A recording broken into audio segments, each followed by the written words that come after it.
Olá! Começa agora Consumo no Divã, um programa semanal que aborda questões relativas ao consumo enquanto um fenômeno social. Este programa é produzido pelos acadêmicos dos cursos de Jornalismo e Ciências Econômicas do Centro Universitário Franciscano. E o tema de hoje é consumo e educação. Para discutir o assunto conosco está a nossa convidada, Janilce Nunes, professora do curso de Pedagogia aqui da instituição e coordenadora da Unidade de Ensino à Distância do Centro Universitário Franciscano. Seja bem-vinda, Janilce, no nosso programa. Obrigada. Vamos começar então, Matheus, já assim, questionando a Janilce nessa relação direta de consumo e educação e tecnologia que ela tem trabalhado aqui na instituição e depois a gente vai trazer alguns desdobramentos sobre esse tema que é a nossa proposta, digamos assim, de pauta. Janilce, como é que é trabalhar inicialmente, né, essa implementação, então, de um processo de educação via tecnologia, esse processo à distância que não é uma coisa fácil, né, é uma tarefa bem complexa. Como é que é trabalhar isso dentro de uma instituição de ensino superior que vem de uma, digamos assim, de uma linha tradicional de ensino e tu trazer, então, a tecnologia como mote de educação? Como é que é trabalhar esse processo, está coordenando isso? Existe todo um investimento na formação do professor, porque o professor tem que aprender como ensina usando tecnologia no dia a dia, nas práticas do cotidiano lá da sala de aula. Por quê? Porque os nossos alunos estão conectados. Sim. Independente de termos educação à distância ou não, nós estamos imersos numa sociedade digital que a gente usa para comunicar, para saber, enfim, para estudar. E que não tem como voltar atrás, né, não Janilce? tem como voltar atrás. Mas, Janilce, assim, já que tu tem experiência no assunto, como lidar com esse filtro? Porque a informação é disponível. Sim. Todo mundo tem acesso à informação, todo mundo tem internet, tem as unidades móveis, né? E como é que participa, assim, como é que eu vou filtrar isso aí? Ou filtrar esse conhecimento, ou diferenciar o que é fonte confiável ou não. Como é que vai gerir esse processo todo, assim? Esse é um processo, na verdade, autônomo, né? Porque nós que acessamos as tecnologias e vamos em busca da informação. Só que o ir em busca significa que a gente está num mar, como se fosse num mar aberto, e a gente vai achando outras coisas, ou seja, vai fazendo também as conexões. E esse filtro vai muito da nossa maturidade. Sim, essa maturidade que muitas pessoas às vezes Aí não a gente têm, entrou né? no ponto, né? Porque as eu pessoas acho não têm essa maturidade. que um assim, aluno, como é que é trabalhar isso na graduação, Janilce? Que assim, teu ponto de vista, tu como pedagoga, tua própria formação já, né, de larga data aí nesse universo complexo da educação, né, da educação como ciência também, como é que é tu pegar o aluno lá de graduação, muitas vezes jovem, de 17, 18 anos, Sim. E aí é porque a gente questiona assim, pensando em nível de metodologias de avaliação, a prova, a tradicional prova, ela é feita por determinadas razões. Daí a gente vai substituir, porque óbvio, acaba que o professor entra naquela crise, vai trabalhar uma matéria via à distância, né? E aí vai usar os mesmos instrumentos de avaliação, ou não, ou usa novos. E aí a gente fica naquela berlinda. Usa os novos e aí, de repente, o aluno vai copiar informação do Google para como é que fica a formação desse jovem, tu entende? Penso que é uma mudança de paradigma isso, porque o professor ele precisa pensar como que o aluno está aprendendo, como é que o aluno está, esse movimento dele na sociedade, como que estão as relações dele. Hoje, os nossos alunos e as demais pessoas na sociedade, elas procuram a informação e elas compartilham essa informação. Sim. Quando elas gostam, certo? Eu vejo isso, assim, que para mim que o maior problema talvez seja esse, assim, esse compartilhar a informação. Eu não sei se tu percebe em sala de aula, até mesmo a Morgana percebe isso, a gente toma partido de uma informação a partir de 10 linhas, ou 5 linhas, né?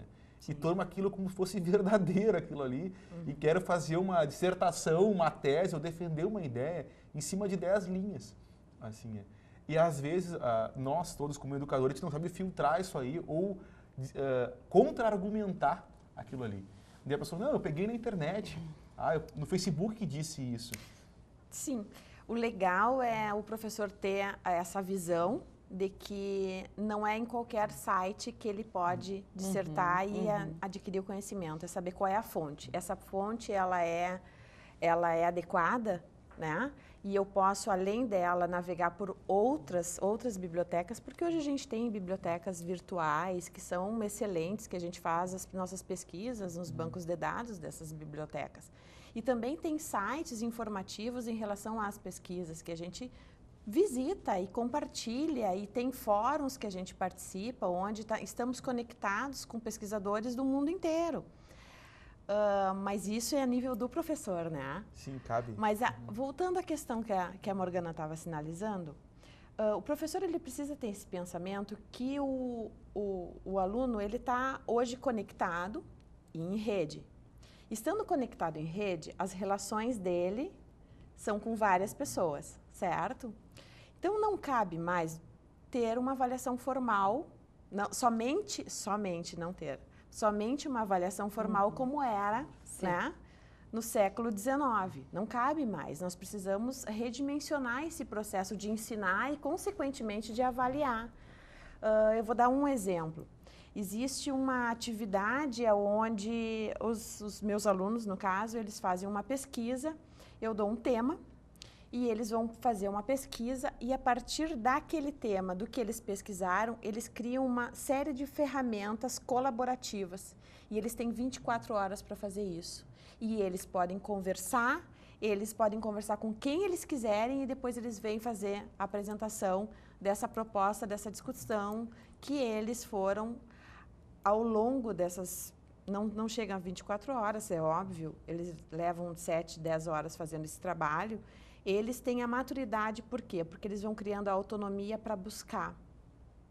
Daí se que entra a fonte confiável, Exato. O site que tem credibilidade. Exato. Daí esse processo que daí eu vejo como interessante, assim, sabe? Tu pegar e encaixar nesse processo a busca, saber fazer a pesquisa. Se eu não ensino no primeiro semestre, talvez, lá no 8º ou no 10º semestre em alguns cursos, eu vou sofrer com isso. Na hora de fazer o TFG1, fazer o TFG2. Né? Eu vou esbarrar nesse problema, na verdade. Exato. Esse é um grande desafio para o professor, né? Porque o professor é mediador disso tudo. As informações estão aí, eu vou assimilar aquela informação, mas o meu conhecimento está conectado com o que eu estou lendo, com o que eu estou estudando, agregado à minha vivência, né? O que eu já li e a minha história de vida. Até porque, né, Janilce, vejo assim que a gente não pode deixar de levar em consideração as velhas tecnologias, por exemplo, o uso do bom livro, o recurso do livro, que é uma coisa que, embora a gente tenha hoje em dia o e-book, tem uma série de coisas, o aluno ele tem que ter essa consulta da referência. Exato. Né? O legal disso é diversificar, entende? É legal, é importante, é extremamente importante ir na biblioteca. Ler um bom livro físico. Exatamente. Eu sei que eu quero... Mas também ler em tablets. Por que não? Sim. Ler no computador. Hoje as editoras disponibilizam para nós, professores, livros físicos e também nas plataformas digitais, o tablet. E eu não sei, eu também sou professor de economia da inovação, e eu sempre digo, não é que vai surgir algo novo que eu vou destruir o antigo. Exato. Eu acho que as bibliotecas físicas vão existir por muito tempo ainda. Eu só estou agregando uma ferramenta nova. Tá? Como eu tenho a luz elétrica e agreguei demais fontes de energia a ela, mas ela não vai deixar de existir em um certo ponto. E o aluno tem que saber folhear um livro, senão ele nunca vai conhecer o livro cebado, que nem o idiota. Mas eu acho assim, que nenhuma tecnologia substitui a outra. Na comunicação, a gente sempre teve aquela ideia de que a TV veio e ia substituir o rádio, e não substituiu, né? Então, depois veio a internet, que ia substituir a TV e o rádio e tudo, enfim, o livro e jornal. E hoje em dia, inclusive, tem aumentado o consumo de livros pela internet. A gente tem lá a Cauda Longa, do Chris Anderson, o famoso exemplo, né? Do incremento da leitura do livro de papel, né? Do livro físico propriamente dito, e como isso melhorou com o acesso à internet. Na verdade, as pessoas tiveram muito mais, conseguiram, isso possibilitou, né, via sites e compra através dos sites, de as pessoas consumirem o livro físico com muito mais acessibilidade. Os jornais, as pessoas não pararam de assinar, embora tenham todos lançado os jornais digital. Plataforma digital. E isso eu vejo, pode assinar até esses jornais digitais. Exatamente. Eu vejo, inclusive, como é que eu vou dizer, nas novas gerações, não é só na nossa, assim, nas nossas gerações que já são anteriores. Eu, pelo menos, comecei a acessar ter acesso à internet. A internet começou, acho que eu tinha uns 14, 15 anos, né? Então, acho que todo mundo foi mais ou menos por aí, de 15, a nossa geração mais ou menos de 15 a 20 anos ali. E a gente tem, lógico, uma relutância, né? Assim, com certeza. De adaptação, é um processo mais longo do que essas novas gerações. Mas eu vejo alunos meus de 17 anos, eles gostam. Só que assim, esse processo é muito rápido. Eu vejo com ele muito rápido. Não, é muito acelerado. Porque quando eu me formei aqui na instituição... Mas não vejo a substituição. Não, claro que não. Não. Quando eu me formei aqui na instituição, eu tinha que vir até a instituição para ter acesso à internet. Sim. Não é uma coisa disseminada. Há pouco tempo. Há pouco tempo. Não é porque eu não tinha em casa, porque era de escada. Sim. Daí o tempo de acesso era aquele, da meia-noite às 6 da manhã. Exatamente. Então, à tarde, eu tinha que vir para a instituição para ter acesso à internet. Então, isso não faz tanto tempo atrás. Isso é menos de 10 anos. Né? 95... Em março de 95, a revista Veja vem com uma página, a capa da Veja é "Você ainda estará conectado". Gente, 95 é ontem tempo histórico, num tempo histórico, né? Sim. A internet chegou no Brasil nos anos 90, então a gente começou, só que nós somos consumidores de tecnologia. O grande desafio para a educação é, além de ser consumidor, é ter autoria. Esse é um ponto-chave. Esse é um ponto-chave também. Se é ter autoria via internet. Eu acho que isso é via fundamental. Tecnologia. Via tecnologia. E isso requer um processo formativo. O professor precisa ter um processo formativo e agora, voltando ao Centro Universitário Franciscano, nós temos um investimento muito alto em formação para os nossos docentes, sempre pensando no processo de autoria e em tecnologias, para que eles consigam se apropriar e na sala de aula fazer a diferença agregado a esse aluno, se colocar como aprendente com esse aluno que está imerso. Né? E ele já é dessa geração. Eu digo imerso, Y. A gente falou um negócio, vou dizer assim, imerso, eu falo apático. Olha, a gente... Eu uso o termo apático. Para elucidar um pouquinho isso que a Janice falou, eu acho que é importante a gente pensar essa relação do aluno com a tecnologia. A acadêmica de jornalismo, a Camila Joras, visitou algumas escolas de Santa Maria para descobrir o que os alunos e os professores pensam sobre a tecnologia em sala de aula. Vamos assistir a matéria. Estar desconectado é quase impossível para esta garotada. O único momento que o celular está desligado é durante a aula. A Lei Estadual 12.884 de 2008 proíbe a utilização do aparelho. Mas a cada dia que passa, a tecnologia está mais próxima do ambiente escolar. Ela deve ser usada porque os alunos já detêm essa tecnologia, ou em casa ou através dos seus amigos. Então, o professor tem que se valer disso para tentar melhorar o aprendizado deles, através de softwares, aplicativos, ambientes virtuais de aprendizagens. A gente tem que trabalhar com eles no sentido de prepará-los, de mostrar para eles o lado bom, né? Porque não são só as redes sociais, não são só... Tem tanta maravilha, né, dentro da tecnologia que eles podem utilizar para o bem e para a construção do conhecimento deles. Então, eu acho assim que a gente tem que estimulá-los. Nessa turma, a professora propõe o debate aos alunos. De acordo com a pesquisa apresentada aos estudantes, quem utiliza o computador diminui o desempenho em sala de aula. A gente precisa começar por uma longa conversa, né? Nós precisamos conversar com eles, né? Ouvi-los em primeiro lugar é bastante importante, ouvir as opiniões, o que eles pensam sobre esse assunto. E como eu te falava, nós não podemos excluir essa tecnologia, né? Até mesmo pela época em que nós estamos. Isso é bem importante. Eu acho que a gente usa, quase todos os jovens têm um computador em casa, então todo mundo sabe mexer e eu acho mais fácil de trabalhar do que escrever assim. Aqui, os alunos possuem um dia programado para levar os eletrônicos. Todas as turmas fizeram vídeos, teve teatro, dança e foi bonito, ficou bom. E tu acha que tu te dá melhor com a tecnologia ou tu prefere os livros? O que tu escolheria? Eu prefiro os livros ainda. Mas a tecnologia não é apenas a vilã. Ela pode auxiliar no ensino de quem possui deficiência visual, como é o caso do Vitor. Ela me ajuda a copiar as matérias e me ajuda para mim ter aquela agilidade para copiar, porque o professor fala e eu já estou copiando. Então isso para mim me ajuda e bastante, assim, porque eu estou necessitando da tecnologia, porque no meu computador ele tem um programa de voz que é um leitor de tela. Como eu não enxergo o computador, para mim a tecnologia me ajuda e bastante, assim. Em dezembro, o Senado aprovou um projeto de lei que torna obrigatório o uso de tablets em escolas públicas. A proposta estabelece que até 2023, todos os estudantes matriculados a partir do 6º ano do ensino fundamental devem ter o aparelho que auxilie nas aulas. A tecnologia, para nós, professores, ela é muito boa desde que tenha um planejamento, né? Se a minha aula está planejada dentro disso, a gente consegue ter uma organização com o aluno e fazer com que isso seja vantajoso para nós. Mas a gente sabe que tem coisas que surgem durante a aula sem uma prévia, né? Por exemplo, o celular. Para nós trabalharmos em sala de aula com o uso do celular, tocando, vibrando, é um incômodo. Mas se eu estou trabalhando alguma coisa que eu preciso de uma pesquisa, eu posso utilizar o celular que o aluno tem dentro da sala de aula e fazer com que ele também saiba fazer essa pesquisa e ser benéfico dentro da sala de aula. Então, ter esses benefícios e fazer com que o aluno saiba quando usar, como usar, também a seu favor. A inclusão da tecnologia em sala de aula será inevitável. O desafio será a preparação do professor para lidar com estas novas ferramentas. Hoje, eu acredito que principalmente a busca parte do professor. Especialização, formação continuada existem por parte das próprias mantenedoras, das instituições, das escolas, do governo. Então, cabe ao professor buscar para a sua formação pessoal e melhorar a sua aula, né? Isso requer o quê? A busca por esses aplicativos e por essas novas informações, que elas já estão aí. O Consumo Divã volta daqui a pouquinho. No próximo bloco, a gente faz então uma reflexão sobre essa matéria que a Camila Joras acabou de fazer.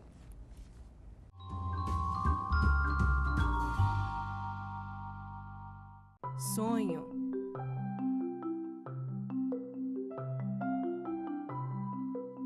Esperança.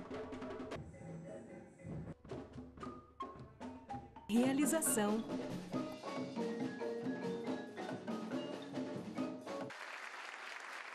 Cuíca, promovendo inclusão social através da música, transformando sonhos em realidade. Oi, você já me conhece, eu sou a Clara.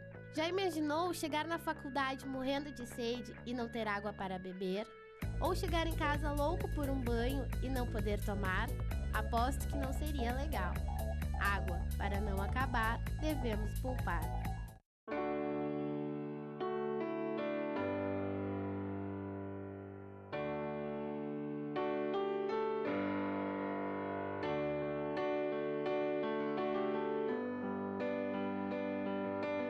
E no fim de tudo, pipa e vento, num belo momento, vão chegar ao céu. Assim como a pipa precisa do vento para voar, a Estação dos Ventos precisa de você. Colabore. Eu vivo a noite do meu jeito. Se tem diversão, tô dentro. Eu gosto é do movimento, da vida, mas alcoolizada, eu não dirijo.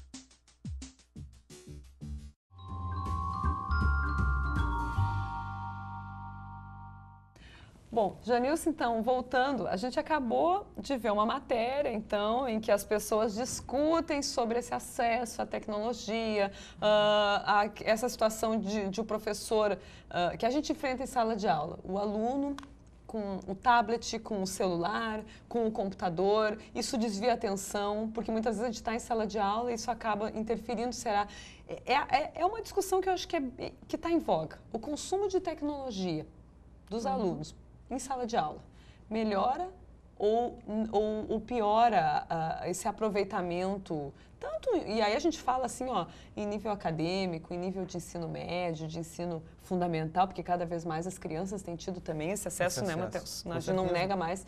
Então, como é que tu observa começando a nossa discussão?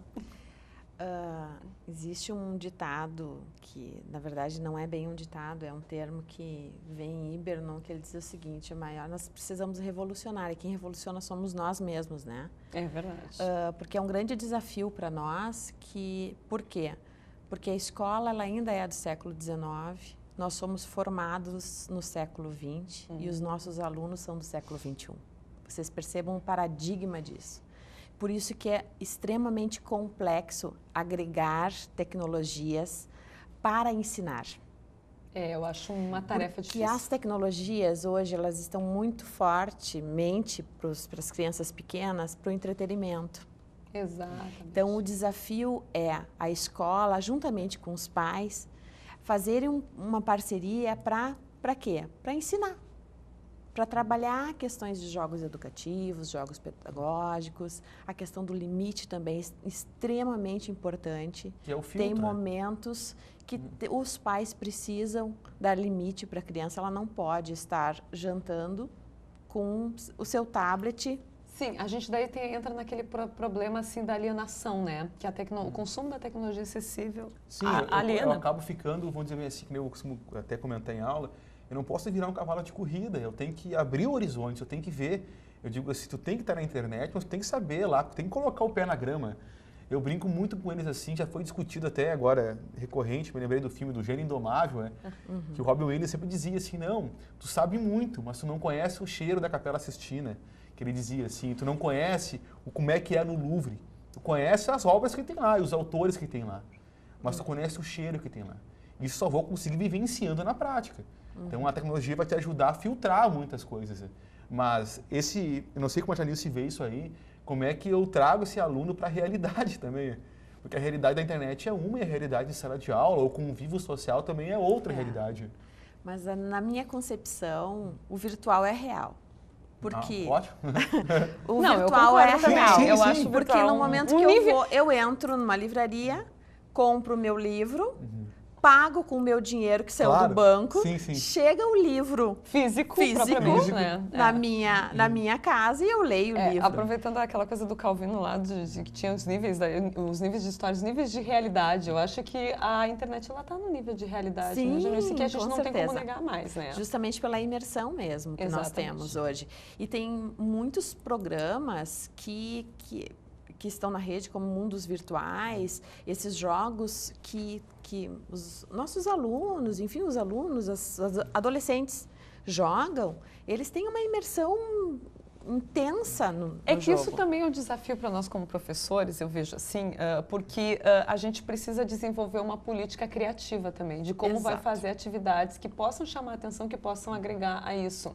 E também, assim, ao mesmo tempo, promover a experiência, eu não sei se a Janilce concorda comigo, dessas percepções, Matheus, que tu acabou de falar. A gente vive um problema, eu mesmo que pesquiso percepção e sentido, eu li uma matéria sobre o olfato, que seria o nosso sentido marginal.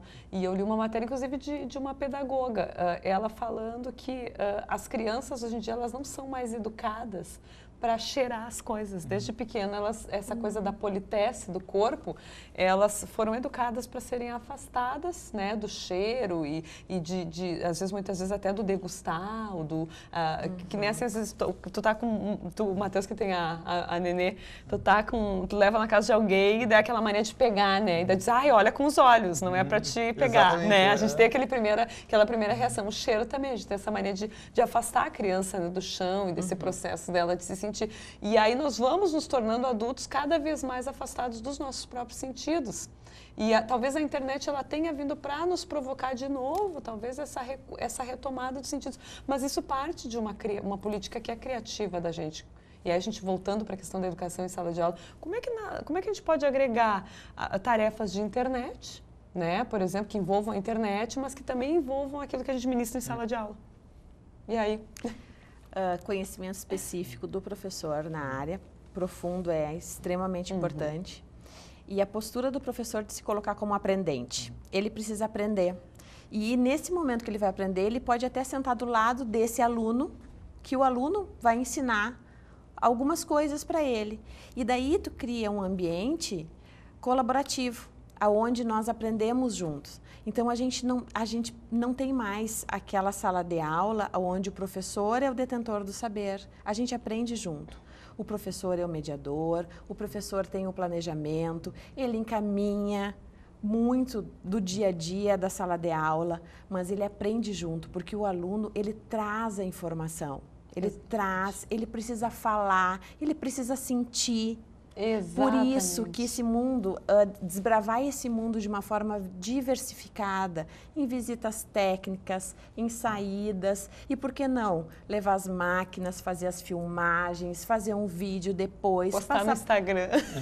Postar, exatamente, mostrar para o mundo a que veio, porque o que acontece hoje é que nós não temos mais as fronteiras.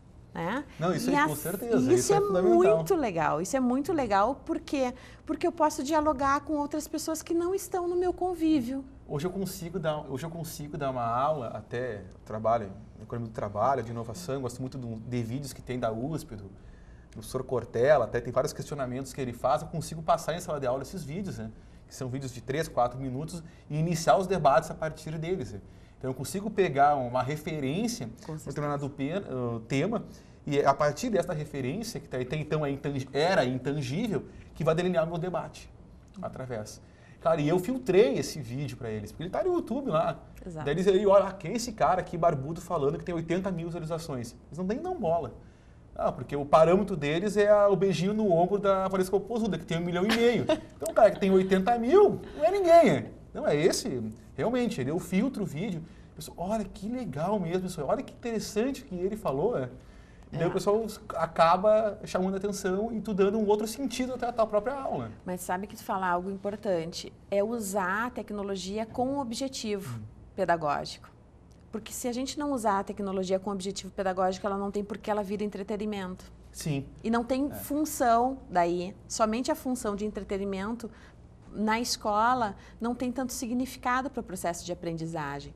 Então, o professor ele precisa literalmente aprender, né, e identificar os objetivos específicos dele, do conteúdo agregado às tecnologias, do que elas podem oferecer e literalmente agregar.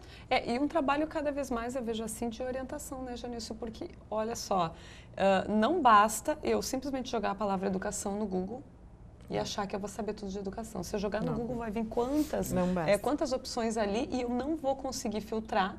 Quer dizer, e o meu professor está ali como um orientador para talvez conduzir o conhecimento de uma forma mais exatamente objetiva. Eu vejo cada vez mais isso. E eu acho assim, então sei que a Janilce tem de opinião, eu sou um fã da lousa digital. Eu sou um fã da lousa digital, eu acho que em termos de interação, realmente eu me sinto no Jornal da Globo, fazendo os gráficos lá. O Matheus não tem nem Facebook, então... Não podia perder essa. Não, mas a lousa digital é do outro mundo. Eu acho assim que possibilita tu fazer e mexer com os gráficos ali e dar as interações. Fica muito real, sabe? E isso que te aproxima. Vamos fazer uma campanha pela lousa digital. Eu falo assim, o PowerPoint realmente do século passado, sabe? Eu uso o PowerPoint, mas eu tenho o Facebook, tá? Eu utilizo o PowerPoint, até põe as letrinhas caindo lá, de repente, um som. Ok, tudo bem. Mas eu acho que não é o PowerPoint que vai definir, talvez seja a percepção do real, do imaginário, o que eu tenho presente. Sem dúvida, acho que tudo é imaginário. Sim, é o presente ali que vai. O problema é que as experiências se aceleraram com a informação, o acesso à informação, eu vejo muito isso. Então, de acordo com aquilo que a Janilce falava, e que tu acabou de falar no uso da lousa digital, a gente percebe assim a necessidade de cada vez mais incrementar essa experiência. O que vai diversificar essa experiência do aluno? E aí a lousa digital entra nisso? Entra, eu acho assim que é do outro mundo, assim, mas tu interage muito mais. Mas às vezes é o detalhe, vocês entendem? Às vezes é o detalhe que faz a diferença. Eu conheci um blog de uma professora da área de letras com que ela fez, os alunos estavam aprendendo inglês e ela fez as crianças, eram crianças, fazerem o blog, interagirem com nativos da língua. Que interessante, nossa. E ela fez todo um trabalho mediando e foi incrível, assim, porque eles se comunicavam, ficava registrado no diário deles, que era esse blog, e esse trabalho, inclusive, foi premiado. Então, algo simples, que está aí, está na web, é de graça, todo mundo pode ter acesso, e ela sacou. Uma sacada, exatamente. Exatamente. Interessantíssima, Deu né? super certo. Sim, eu digo assim, até agora tu falou do blog e temos discussão. Até eu escrevi um artigo ano passado sobre isso, até as maiores universidades do mundo, seja elas em Londres, ou seja nos Estados Unidos, ou MIT, que seja, eles disponibilizam cursos de extensão gratuitos. Isso. Assim, cursos, eu falo de meia hora, algumas aulas entrar nos cursos, que é muito interessante. Claro, eu vou esbarrar na língua com os alunos que eu tenho, Com talvez, certeza. mas a minha função é essa, aqui, delinear certas coisas, filtrar certas coisas. E eu consigo isso. Eu consigo fazer esse com o aprendizado. Ontem mesmo, eu consigo linkar, dentro da minha área da economia, o Leonardo DiCaprio foi indicado lá para o Lobo de Wall Street. Ótimo, eu consigo linkar isso com a minha disciplina. Só que eu tenho que mostrar o filme, olha, isso aqui é real, isso aqui existe, é assim. O resto é ficção, isso aqui é ficção, isso aqui não existe, mas isso é real. Então, a nossa função, talvez, quanto administradores ali da aula, seja essa, assim, mostrar o que é real também para o aluno, o que realmente acontece na prática e o que realmente é ficção, é drama, enfim, é da indústria cinematográfica que existe. Então não tem volta ao processo da tecnologia, Janilce. Estamos imersos, não tem volta. Como é que está isso na instituição em nível de cursos? Os cursos estão aquele cursinho da datilografia que a Morgana fez, não vai adiantar mais. Eu não fiz curso de datilografia, eu não tenho a tua idade, tá? Eu não tenho a tua idade, eu não fiz curso de datilografia. Eu aprendi datilografia do computador, tá? Então eu não sou do teu tempo. Então tá. E nada que as tecnologias não nos ajudem, né, Janilce? Eu acho que um botoxinho, alguma coisinha assim, a gente consegue ajustar e fica tudo bem, tá, Matheus? Não vou revelar a minha idade no programa. O Janilce, voltando para um assunto sério. Na instituição, como é que estão os números? Isso está crescendo de uma forma bem forte, o EAD, né? Tu que coordena, então só para a gente encerrar com esse assunto, que tu veio aqui também nessa função de nos falar um pouquinho sobre esse processo de implementação, né? E de como que está sendo a aceitação dos alunos, dos cursos, dos professores. A instituição tem promovido cursos também para a gente do próprio Moodle, que é o ambiente, né, de aprendizado. Como é que está funcionando isso? Tu pode nos falar de uma forma pontual, né? Nós temos o Mais Unifra, que é um site onde a gente promove ações que os professores criem conteúdos digitais. Ele está disponível e ele é muito interessante. Tem conteúdos diversificados e os professores vão procurando. Em função das nossas formações, os professores sabem e acabam pensando em conteúdos que eles podem criar e a gente disponibiliza lá. É livre, todo mundo pode acessar, né? Então tem essa produção que é muito legal. A questão do Moodle, o nosso ambiente virtual de aprendizagem, ele é usado amplamente como apoio ao presencial. E isso é legal, porque daí dá um movimento na sala de aula. Rompe as fronteiras da sala de aula, né? Porque isso dá essa dialética, literalmente, né? Que o professor não precisa estar lá só em contato com eles na sala de aula, ele pode estar em qualquer lugar. Tem tido uma adesão dos cursos, Janilce, bem grande. Com essa perspectiva do EAD, mesmo no curso, digamos, os cursos que são presencial, acontecem de forma presencial, né, são presenciais. Eles têm feito já, por exemplo, algumas disciplinas EAD, ou tem essa possibilidade de fazer um meio a meio? Como é que está funcionando? Ainda nós não estamos implantando os 20%, nós estamos fazendo isso gradativamente, simplesmente usando as tecnologias digitais para o apoio do presencial, né? Para as nossas atividades presenciais.